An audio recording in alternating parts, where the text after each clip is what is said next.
Power Shahjahan Sheikh को नहीं सौंप रही। अच्छा, सच सामने आ जाने का डर है। ये कहने वाले 37% वोटर, 22,000 से ज्यादा वोट पड़ चुके हैं, 37% वोटर कह रहे हैं कि सच सामने आ जाएगा, इससे ममता सरकार डरी हुई है। ठीक है, अब मुझे बताइए बादल देवनाथ, अभी बदत है। और एक लाइन दिखा दीजिए 2024 लोकसभा निर्वाचन में वो मोदी जी 400 पार कर दिया। लिख दीजिए मोदी जी 400 पार कर दिया और 2024 लोकसभा में मई महीने में काउंटिंग होगा, उससे पहले आप अभी देखा दीजिए। लेकिन मुद्दा क्या होगा पवन जी के लिए? ये क्या होता है? मुद्दा मीन्स समझा नहीं।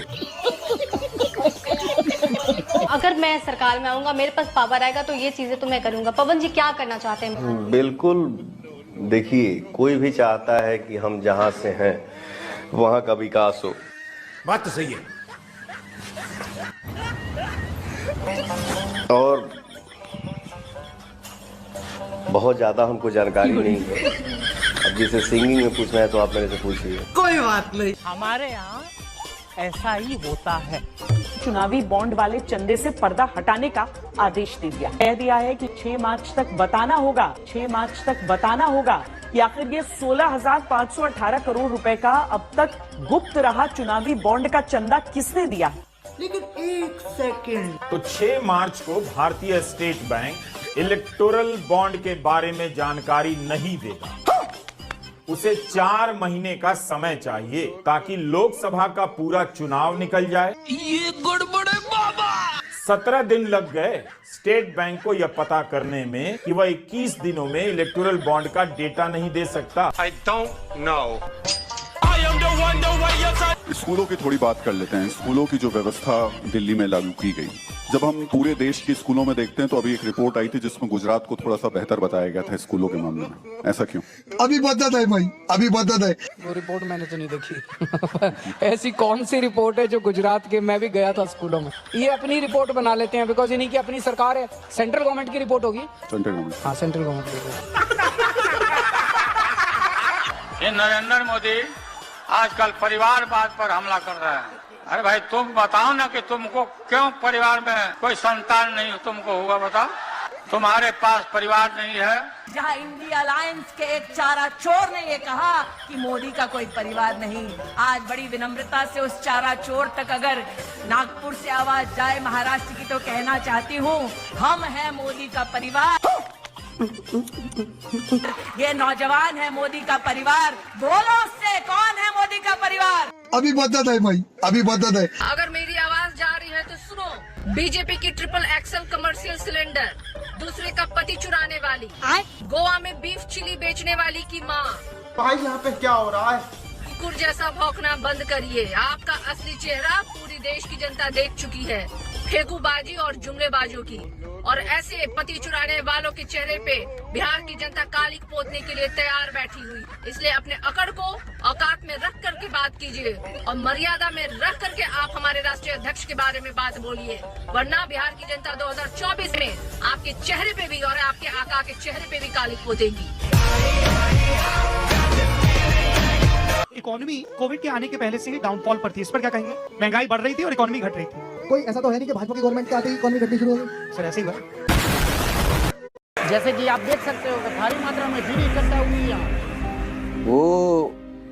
वो आपकी आंखों को हर जगह अपनी बेटी नजर आती है, पता नहीं हमारे बच्चे।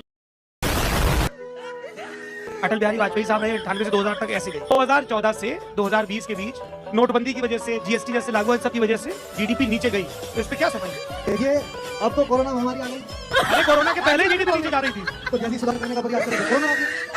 अरे तो जब बिगड़ रही थी तब तो गजब बेइज्जती है। 4 करोड़ ईसाई और 4 मुख्यमंत्री।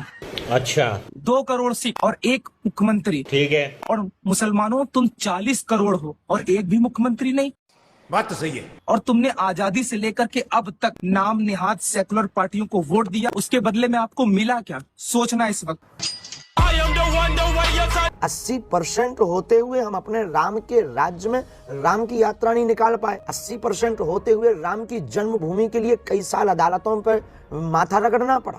खतरे में हिंदू है कि मुसलमान? लेकिन एक सेकंड, हिंदू खतरे में है या हिंदुत्व खतरे में है? इंडोनेशिया में 87% मुसलमान और महज 1.74% हिंदू हैं। लेकिन हिंदू सुरक्षित हैं। मलेशिया की कुल आबादी का 63% मुसलमान और 6.3% हिंदू हैं। लेकिन वहाँ हिंदुओं पर कोई खतरा नहीं है। अरब देशों का मतोधर्म भी इस्लाम है। 98% मुस्लिम है। वहाँ कोई 1% हिंदू है, लेकिन उन पर कोई खतरा नहीं है। थाईलैंड में 0.02% हिंदू आबादी है, जो खुद को राम के वंशज कहते हैं, लेकिन वहाँ के हिंदू भी खतरे में नहीं है। एक भारत ही है जहाँ 80% आबादी हिंदू है। राष्ट्रपति, प्रधानमंत्री, मुख्यमंत्री, गवर्नर सहित 98% नौकरशाह हिंदू हैं, लेकिन हिंदू खतरे में है। न तो हिंदू खतरे में है और न ही हिंदुत्व, बल्कि हिंदुओं की नौकरी, व्यापार, खेती किसानी, स्वास्थ्य और बच्चों का भविष्य खतरे में है। ये बड़ी अच्छी बात कही है। 2024 का इलेक्शन आ रहा है। इस देश की जनता बजट तो करेगी नहीं, तो जिस देश की जनता बजट नहीं पढ़ेगी, उससे राजनीति आप किस मुद्दे पे करोगे? जाति के ही मुद्दे पे करोगे, धर्म के ही मुद्दे पे करोगे, क्षेत्र के ही मुद्दे पे करोगे। तो ये भारत का एक बहुत बड़ा दुर्भाग्य है कि एजुकेशन 80% के आसपास पहुंच गई, लेकिन दिमाग को जिंदा नहीं कर पाई। ये बड़ी अच्छी बात कही है। बात तो सही है। कहाँ है महंगाई? मैं तो मोदी सरकार से ये गुजारिश करूंगा कि पेट्रोल और डीजल का रेट 2000 रुपए लीटर कर दे। कोई डर नहीं, कागज चुकने वाला भी मोटरसाइकिल पे चला है और हम अमीर लोग भी मोटरसाइकिल पे चला। हमारे में मोटर कागज चुकने वाले में फर्क क्या रहा? 2000 रुपये लीटर तेल कर, लोगों की गाड़ियां साइड में लगेंगी, हमारी गाड़ी चलेगी, तभी तो पता लगेगा हमारी अमीरी। अबे साले, जो माफ करना, मैं रुको जरा, सबर करो। जो लगे साइकिल में घूम रहे हैं, साइकिल में जो लड़ाई भी रहे, क्या चक्कर है ये? इतना अमीर आदमी एमपी का जो लड़ाई भी रहे। आपको मालूम है अमेरिका में एक राष्ट्रपति आया, बराक ओबामा। पहली बार अमेरिका के इतिहास में एक काला आदमी राष्ट्रपति बना है। गोरे लोगों का अमेरिका में वोट है 85%, काले लोगों का वोट है 15%, फिर भी काला आदमी राष्ट्रपति बन गया। जानते हैं क्यों? बराक ओबामा ने अमेरिका के लोगों से वायदा किया था कि अगर मैं राष्ट्रपति बनूंगा तो अमेरिका के भ्रष्ट नेताओं का पैसा जो विदेशी बैंक में है उसे वापस लाऊंगा। अमेरिका के लोगों ने उसको जिताया, इतने से बराक ओबामा